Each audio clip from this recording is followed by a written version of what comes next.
هیچ گومانی تێدانە کە هەر گۆرانی بێژێک یاخود دەنگ بێژێکی کورد کە بیەبێت بە دوای سەرچاوی ڕەسەن و هەمە ڕەنگی هونەری کوردستانی دابگەڕێت ئەوە ئینستیتوتی کەلەپوری کوردی لە شاری سلێمانی باشترین ناونیشانە کە ڕووی تێ بکات. بەشداروانی کوردای دڵیش بۆ ئەم مەبەستە سەردانی ئەم ناوەندە گرنگیان کرد.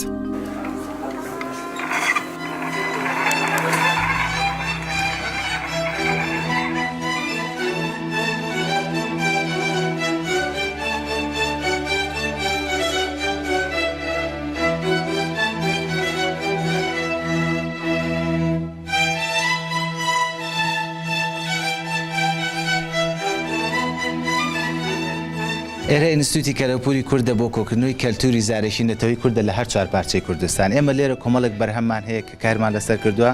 لە گرنگترین ئەو بەرهەمانە نمونەکانی لێرەیە، حەزەکەم نمونەکانی ببینن.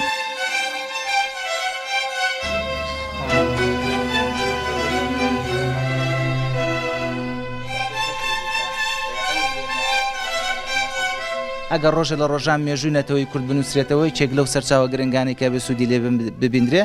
حەیران و لاوکەکان بەتایبەت لاوکی ئێزیدیەکان کە 72 فەرمانیان بەسەراکرا و فەرمانی کوشتن و قەتڵعامکردن کە ئەمە سینە بە سینە بە شێوەی زارێکی لەنەوەیکە بۆ نوێکتر گوازراوەتەوە.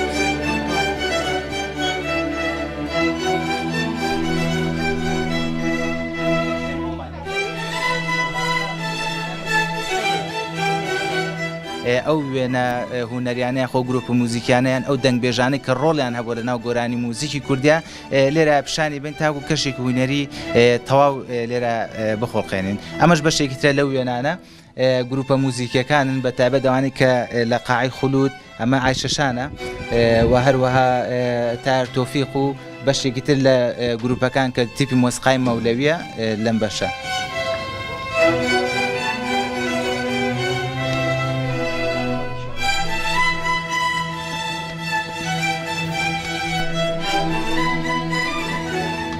نها عمل دنگێکی رەسەنی کوردی گۆدار بکن باوێ سەلاح باوێ سەلاح هونەرمەندێکی ناوچە عەفرینێ بوو ساڵا 2014 مەژێر vê stranê تۆمار کرد.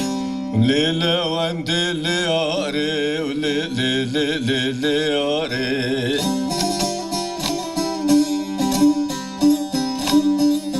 داور بقي لاوينا لاو لاو لاو لاو لاوينا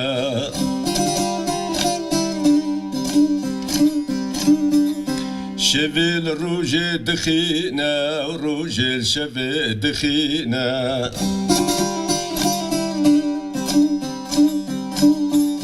أريد دور بقي لاوينا وندي لسري كلام يرتني الخواشبات بينا.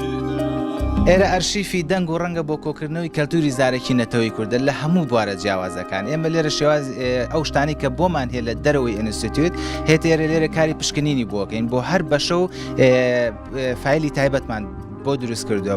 ئەگەر نمونەی دیسان موزیک وەرگین لە پارچەکانی کوردستان دابشکردنمان کردو پۆلێنکردنمان کردو بۆ موزیک لە پارچەکانی کوردستان لە باکووری کوردستان موزیک و گۆرانیمان دابش کرد بە پێی ناوچەکان بۆ منە لە شەرناغ لە موزیکی ناوچە جزیر و بۆتان ئەمانەمان هەمووی دابش کردووە. لەگەڵ دابشکردنی ئەمە شەجارێک تر هاتوین دەنگی ژنمان جیا کردوێتەوە دەنگی پیامان جیا کردوێتەوە.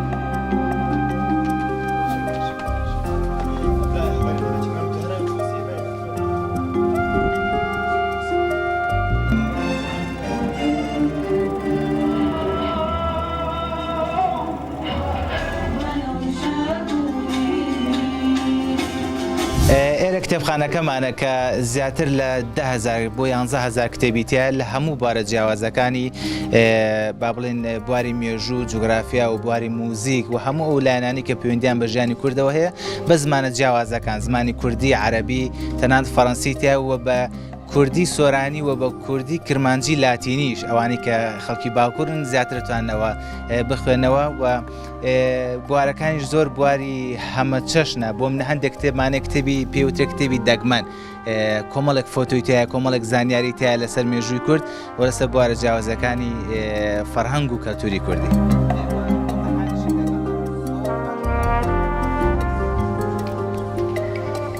ئینستیتوتی کەلەپوری کوردی ئێمە گەڕان قسەمان کردن هێشتێکی چۆنە لێرە بن. لە سەرەتادا دەمەوێت دەستخۆشی لە مامۆستا مەزەری خاڵقی کەم بۆ دروستکردنی ئەم شوێنە بەڕاستی ئێرە ئەوەی پەیوەندی بە ژیانی هەر تاکێکی کوردەوە هەبێت لێرەدا دەیبینی زۆر خۆشحاڵم بەڕای من هەر کوردێک لە هەر شوێنێکی دنیا هەبێت کە هات بۆ شاری سلێمانی مەفروضە سەردانی ئێرە بکات. ئێرە منبعێکی هونەریە کە هەموو شتێکی پەیوەندی بە کووردا هەبێت لێرە کۆکراوەتەوە. هیوادارم یعنی کاربەدەستانی هەرێمی کوردستان دەسەڵاتداران بتوانن گەشەبەن بەم ئیشە جوانە بچێتە جیهانی دەرەوە بۆی هەموو دنیا بزانێت کورد خاوەنی کەلتورێکی جوانە.